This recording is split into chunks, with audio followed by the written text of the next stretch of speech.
അസ്സലാമു അലൈക്കും. എല്ലാ മാന്യ പ്രേക്ഷകർക്കും മുസ്ലിം വിശ്വാസം ചാനലിൻ്റെ മറ്റൊരു വീഡിയോയിലേക്ക് സ്വാഗതം.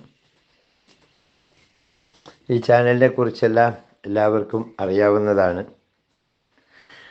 ഇന്ന് നാം ഈ ചാനലിൽ പറയാൻ പോകുന്നത് ഒരു കഥയാണ്. ഈ കഥ എന്ന് പറയുന്നത് സഅദി ഷിറാസി എന്ന് പറയുന്ന ഒരു തത്വജ്ഞാനിയായ പണ്ഡിതനുണ്ടായിരുന്നു പണ്ട് കാലത്ത്. ഷിറാസിലെ പൂങ്കുഴിൽ എന്ന പേരിലാണ് ആ മഹാൻ അറിയപ്പെടുന്നത്. അദ്ദേഹം നല്ല നല്ല രസികമായിട്ടുള്ള കുറേ കഥകൾ പറഞ്ഞിട്ടുണ്ട്. ചില കഥകളെല്ലാം തന്നെ പുസ്തക രൂപത്തിൽ പല പബ്ലിക്കേഷൻസും പ്രസിദ്ധപ്പെടുത്തുകയും ചെയ്തിട്ടുണ്ട്. അതിൽപ്പെട്ട ഒരു കഥയാണ് ഈ വീഡിയോയിലൂടെ അവതരിപ്പിക്കുന്നത്. അദ്ദേഹം പറഞ്ഞ കഥ ഇങ്ങനെയാണ്. ഒരു മനുഷ്യന് നല്ല പ്രായത്തിൽ അദ്ദേഹം എല്ലാവിധ പഠനങ്ങളും അറിവുകളും സമ്പാദിക്കുന്നതിന് വേണ്ടി നാട് വിട്ടു. പല ദേശാന്തരങ്ങളിലൂടെ കറങ്ങി. അങ്ങനെ ഒടുവിൽ അയാളൊരു പണ്ഡിതനെ കണ്ടെത്തി. ആ പണ്ഡിതൻ്റെ പ്രത്യേകത എന്ന് പറഞ്ഞാൽ മറ്റാർക്കും അറിയാത്ത പക്ഷി മൃഗങ്ങളുടെ ഭാഷ അയാൾക്കറിയായിരുന്നു. നമ്മൾ കേട്ടിട്ടുണ്ട് സുലൈമാൻ നബി അലൈഹി സ്വലാമിൻ്റെ ഒക്കെ കഥയിൽ പക്ഷികളും ജിന്നുകളും മൃഗങ്ങളും ഉറുമ്പിൻ്റെ സംസാരം വരെ കേട്ട കഥകളൊക്കെ നമ്മൾ പരിശുദ്ധ ഖുർആനിലൊക്കെ പറഞ്ഞിട്ടുണ്ട്. അപ്പോൾ ഈ പക്ഷികളുടെയും മൃഗങ്ങളുടെയും ഭാഷ ഈ മനുഷ്യൻ ആ പണ്ഡിതനിൽ നിന്ന് പഠിക്കുകയാണ്. വളരെ അപൂർവം. അത് തന്നെ അന്നാദിറുക്കൽ മഹദൂമി എന്ന് പറഞ്ഞതുപോലെ അത്രയും അപൂർവമായതുകൊണ്ട് അങ്ങനെ ഈ ഭാഷ ഉണ്ടോ എന്ന് തന്നെ നിങ്ങളെപ്പോലെ ഞാനും സംശയിക്കുന്നുണ്ട്. എന്തായാലും കഥയിലേക്ക് കിടക്കാം. അങ്ങനെ ഈ മനുഷ്യൻ പക്ഷികളുടെയും മൃഗങ്ങളുടെയും സംസാര ഭാഷ പഠിച്ചു. അങ്ങനെ കുറേ കാലം എടുത്തിട്ടാണ് ഇയാൾ പഠിച്ചത്. പക്ഷെ പഠിപ്പിച്ചു കൊടുത്തയാൾ ആ ഗുരു ഇയാളോട് പറഞ്ഞു, നിനക്ക് ഈ പക്ഷികളും മൃഗങ്ങളും സംസാരിക്കുന്ന ഭാഷ അറിയാമെന്ന കാര്യം നീ ആരുടെ അടുത്തെങ്കിലും വെളിപ്പെടുത്തിയാൽ നീ അപ്പം തന്നെ തല പൊട്ടിത്തെറിച്ച് മരിച്ചു പോകും. അതാണ് ആ ഗുരു കൊടുത്ത ഇജാസത്ത്. എന്തായാലും ഈ മനുഷ്യൻ തനിക്ക് ഓരോ പക്ഷികളും കിളികളും മൃഗങ്ങളൊക്കെ പറയുന്ന ഓരോ സംസാരം ഇങ്ങനെ കേൾക്കും. ചിലപ്പോൾ ഇയാൾ കേൾക്കുമ്പോൾ രസമായിട്ട് ചിരിക്കും. ആരോടും താൻ പക്ഷികളുടെ ഭാഷ അറിയാമെന്നോ അല്ലാതെ ഇന്നതാ പറഞ്ഞതെന്നോ ഒരിക്കലും ഇയാൾക്ക് വെളിപ്പെടുത്താൻ പറ്റില്ല. അങ്ങനെ ഇയാൾ വിവാഹം കഴിഞ്ഞു. വിവാഹം കഴിഞ്ഞ രാത്രിയിൽ ഇയാളും വധുവും കൂടിയിട്ട് ഒരു കട്ടിൽമേൽ കിടക്കുകയാണ്. ഉറക്കം വന്നിട്ടില്ല. കിടക്കുന്ന സമയത്ത് ഇയാൾ താഴേക്ക് നോക്കുമ്പോൾ കാണുന്നത് വലിയ ഒരു ഉറുമ്പിൻ്റെ വരിയാണ്. ഉറുമ്പ് വരി ഇങ്ങനെ പോകുമ്പോൾ ഒരു ഉറുമ്പ് നേരെ തിരിഞ്ഞ് വന്നിട്ട് വേറൊരു ഉറുമ്പിനോട് പറയുന്നത്, ഇയാൾ കട്ടിലിട്ടത് കൊണ്ട് കട്ടിലിൻ്റെ കാല് നമ്മുടെ വരിക്ക് തടസ്സമാകുന്നു, അതുകൊണ്ട് ആ വരി മുറിഞ്ഞു പോകുന്നു, എന്താ ചെയ്യേണ്ടതെന്ന് ചോദിച്ചു.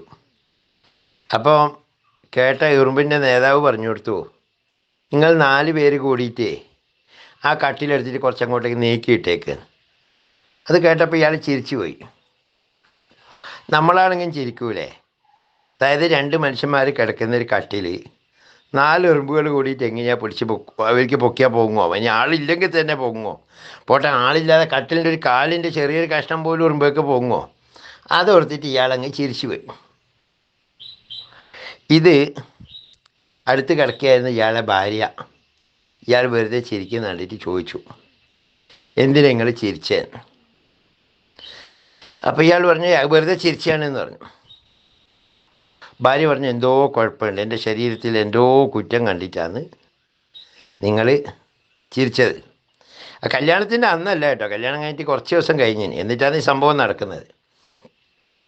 അപ്പോൾ പിന്നെ ഇവള് പറഞ്ഞു എന്തായാലും വേണ്ടിയില്ല, എനിക്ക് നിങ്ങൾ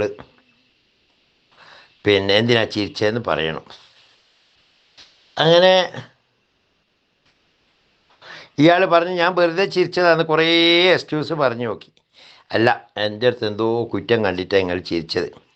അത് പറഞ്ഞു തരാണ്ട് ഞാനും നിങ്ങൾ തമ്മിൽ യോജിച്ച് പോവില്ല. ഞാനേ എൻ്റെ വീട്ടിലേക്ക് തന്നെ തിരിച്ചു പോകുകയാണ്. അത് മാത്രമല്ല, എൻ്റെ രക്ഷിതാക്കളെയും എൻ്റെ കുടുംബക്കാരെല്ലാം വിളിച്ച് വന്നിട്ട് ഇതിലൊരു തീരുമാനം ഉണ്ടാക്കണം. നിങ്ങൾ എന്നെയോ എൻ്റെ കുടുംബത്തിനെയോ പരിഹസിച്ചുകൊണ്ടാണ് ചിരിച്ചത്. അതെന്താണെന്ന് പറഞ്ഞേ പറ്റുള്ളൂ. അപ്പോൾ ഇയാൾ പറഞ്ഞു ഞാൻ ആലോചിക്കട്ടെ, നമുക്ക് പറയാം. അങ്ങനെ കടന്നുറങ്ങി. ഭാര്യ ഒരു കാര്യത്തിന് സഹകരിച്ചില്ല. പിറ്റേന്ന് നേരം വെളുത്തു. രാവിലെ ഇയാൾക്ക് ചായയോ വെള്ളമോ കാപ്പിയോ ഒന്നുമില്ല, കുടിക്കാനൊന്നുമില്ല. പെണ്ണുങ്ങൾ ഭയങ്കര ദേഷ്യത്തിലാണ്. ഇയാൾക്ക് എന്താ ചെയ്യേണ്ടത് തിരിയുന്നില്ല. ഇയാൾ പെണ്ണുങ്ങളോട് പറഞ്ഞു ഈ നേരം വെളുത്തിട്ട് ഇത്ര സമയമായില്ലേ, ഇനി എന്തെങ്കിലും കാപ്പിയോ കട്ടൻ ചായയോ എന്തെങ്കിലും എടുത്തുകൊണ്ട് വാ, കുടിക്കണ്ടേ, വിശക്കുന്നുണ്ട്. ഇവള് പറഞ്ഞു എൻ്റെ കൈ കൊണ്ട് നിങ്ങൾക്കൊരു വെള്ളം കിട്ടണമെങ്കിൽ എന്ത് വേണോ, പിന്നെ നിങ്ങൾ എന്തിനാ ചിരിച്ചതെന്ന് പറയണം. ഇയാൾ പറഞ്ഞു അത് പറയാൻ പാടില്ല. എന്താ പറഞ്ഞാലേ അത് പറയും. അപ്പോൾ പെണ്ണുങ്ങളെ ഉപ്പിയും ഇവരെല്ലാം പെണ്ണുങ്ങൾ പോയിട്ട് വിളിച്ച് കൂട്ടിക്കൊണ്ടുവന്നിരുന്നു.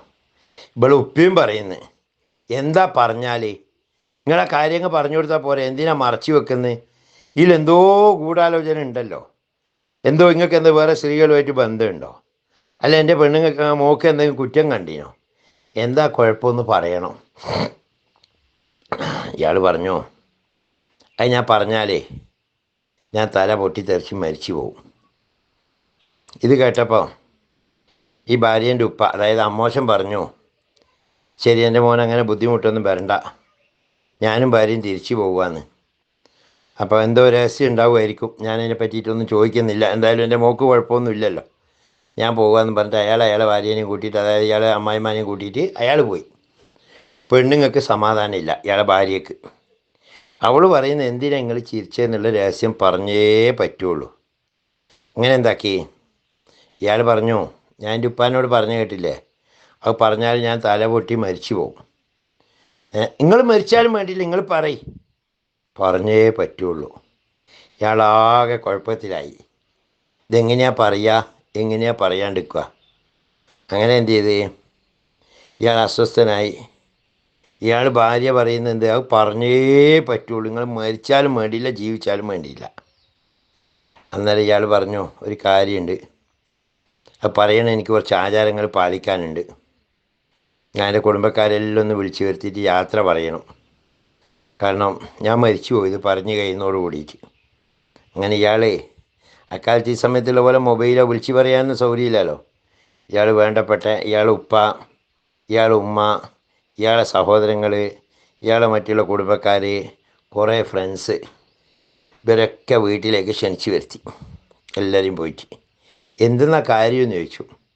ഇയാൾ ഇത്രേ പറഞ്ഞുള്ളൂ, എൻ്റെ വീട്ടിലൊരു സദ്യ ഉണ്ട്, അതിന് വേണ്ടിയിട്ട് നിങ്ങൾ ക്ഷണിക്കുക. എന്തിനു വേണ്ടിയിട്ടുള്ള സദ്യ, അതൊക്കെ നിങ്ങൾ വരുമ്പോൾ മനസ്സിലാവും എന്ന് പറഞ്ഞു.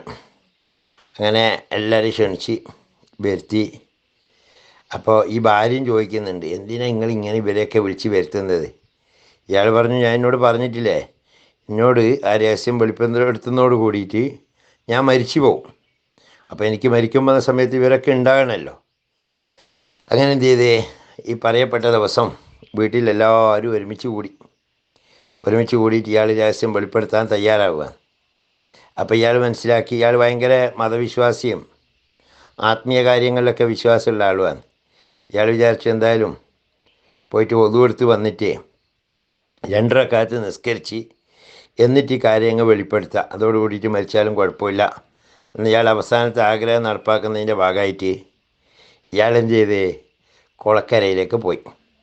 എന്തിനാ പോയത്, ഒതു എടുക്കാൻ വേണ്ടിയിട്ട്. അങ്ങനെ കുളക്കരയിൽ നിന്ന് ഒതു എടുത്തുകൊണ്ട് നിൽക്കുമ്പോൾ ഇയാളെ വീട്ടിലെ ഒരു പൂവൻ കോഴിയും 3-4 പിടക്കോഴികളും കൂടിയിട്ട് അവിടെ നിന്ന് ഇങ്ങനെ ചിക്കി ചെയ്യുന്നുണ്ട്. അപ്പം പിടക്കോഴി പൂവൻ കോഴിനോട് പറയുന്നുണ്ട്, നമ്മളെ വീട്ടിലുണ്ടല്ലോ ഒരുപാട് ആൾക്കാർ വന്നിന്, എന്താ കുഴപ്പം, നിങ്ങൾക്ക് എന്തെങ്കിലും അറിയുമെന്ന് ചോദിച്ചു. അപ്പോൾ ഒരു പിടക്കോഴി പറഞ്ഞു, അത് മുതലാളി എന്തോ രഹസ്യം വെളിപ്പെടുത്തുകയാണ്. അത് വെളിപ്പെടുത്തി കഴിഞ്ഞാൽ അയാൾ മരിച്ചു പോവും.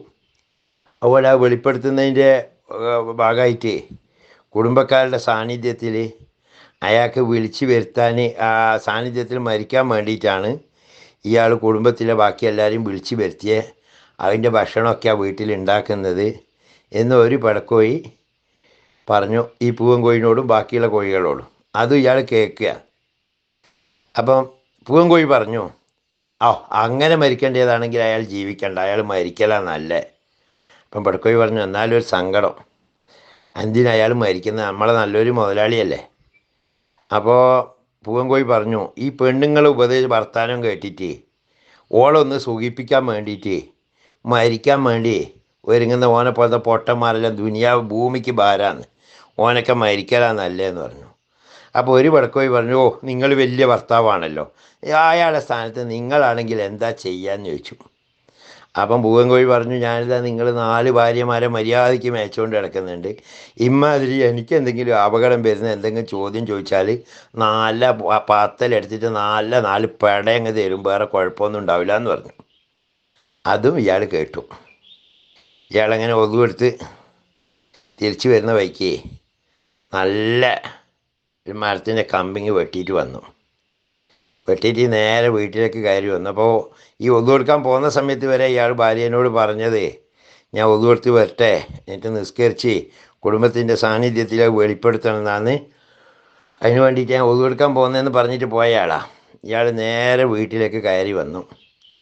കയറി വന്ന ഉടനെ ഭാര്യനെ ഇങ്ങോട്ട് വിളിച്ചു. അപ്പോൾ കുടുംബക്കാരെല്ലാം ബാക്കി എല്ലാവരും ഉണ്ട്.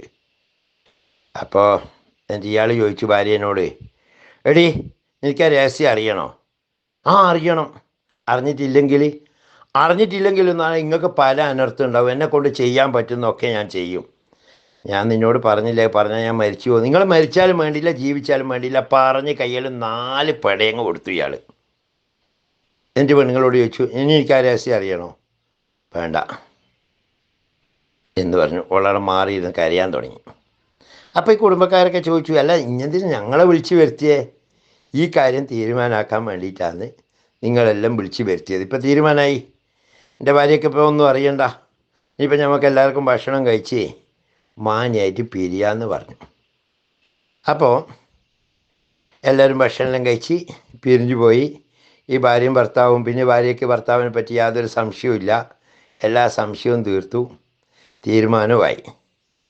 അപ്പോൾ ഇതാണ് സഅദി ഷിറാസി പറഞ്ഞ കഥ. നമ്മുടെ ഭാര്യമാരിൽ പലരും, പ്രത്യേകിച്ച് പുതുമോടിയായിരിക്കും, കല്യാണം കഴിഞ്ഞിട്ട് ഒരു പ്രസവമൊക്കെ നടക്കുന്നതിൻ്റെ മുമ്പേ ഉള്ള സമയത്ത് ഭർത്താവിന് എന്ത് കാര്യം പറഞ്ഞാലും സംശയത്തോടെ, എന്തൊരു കാര്യത്തിന് പോയാലും വളരെ സംശയത്തോട് കൂടിയിട്ട് വീക്ഷിച്ചുകൊണ്ടിരിക്കുന്ന ഭാര്യമാരുണ്ട്. അവരെ ഉപദേശിക്കാൻ വേണ്ടിയിട്ടാണ് സഅദി ഷിറാസി ഈ കഥ പറഞ്ഞത്. ഇതുപോലെ ചെയ്യുങ്ങളെല്ലാവരും ഭാര്യനെ പടിയെടുത്തിട്ട് പിടക്കണമെന്ന് ഞാൻ പറയൂല. എന്താ ഞാൻ പറയാത്തതിന് വലിയൊരു രഹസ്യമുണ്ട്. എന്താ നിങ്ങൾക്കറിയാമെങ്കിൽ ഈ വീഡിയോൻ്റെ അടിയിൽ അത് നിങ്ങൾ കമൻറ്റ് ചെയ്യണം. ഞാനത് പറയൂല, ഒരിക്കലും ഞാനത് പറയൂല. ഭാര്യനെ തല്ലണമെന്നോ അടിക്കണമെന്നോ ഞാൻ ഒരിക്കലും പ്രോത്സാഹിപ്പിക്കുകയില്ല, ഞാനൊട്ട് ചെയ്യാറുമില്ല, നിങ്ങൾ ചെയ്യണമെന്ന് പറയാറുമില്ല. എന്തുകൊണ്ടാണ് ഞാനത് പറയാത്തതെന്ന് ഇത് കേൾക്കുന്ന ആണുങ്ങളായിട്ടുള്ള അല്ലെങ്കിൽ ഭർത്താക്കന്മാരായിട്ടുള്ളവർക്ക് ഈ വീഡിയോൻ്റെ അടിയിൽ കമൻറ്റ് ചെയ്യുക, എന്തായിരിക്കും ഉസ്താദ ഉദ്ദേശിച്ചിട്ടുണ്ടാവുക എന്നുള്ള കാര്യം. അപ്പം വീഡിയോ എല്ലാവർക്കും ഇഷ്ടപ്പെട്ടിട്ടുണ്ടാവുമെന്ന് വിചാരിക്കുന്നു. എല്ലാവരും എന്ത് ചെയ്യുക, ലൈക്ക് ചെയ്യാനും അതുപോലെ തന്നെ ഞാൻ പറഞ്ഞ ഈ ഒരു ഉത്തരം കമൻറ്റ് ചെയ്യുകയാണെങ്കിൽ നല്ലൊരു ഉത്തരത്തിന് ഞാനൊരു നല്ലൊരു സമ്മാനം കൊടുക്കും. അപ്പോൾ എന്ത് ചെയ്താൽ മതി, ആ ഉത്തരം നിങ്ങൾക്ക് എന്ന് പറഞ്ഞിട്ടുണ്ടെങ്കിൽ ഈ വീഡിയോയിൽ കാണുന്ന വാട്സപ്പ് നമ്പറുണ്ട്, ഇതിൻ്റെ ചാനലിനെ പറ്റിയിട്ട് അഭിപ്രായം പറയാനുള്ള, ഒന്നിക്കൽ അതിലേക്ക് കമൻ്റായിട്ട് അയക്കാം. ഇനി പബ്ലിക് അറിയാൻ ആഗ്രഹിക്കുന്നവർക്ക് വീഡിയോൻ്റെ അടിയിലും കമൻറ്റ് ചെയ്യാം.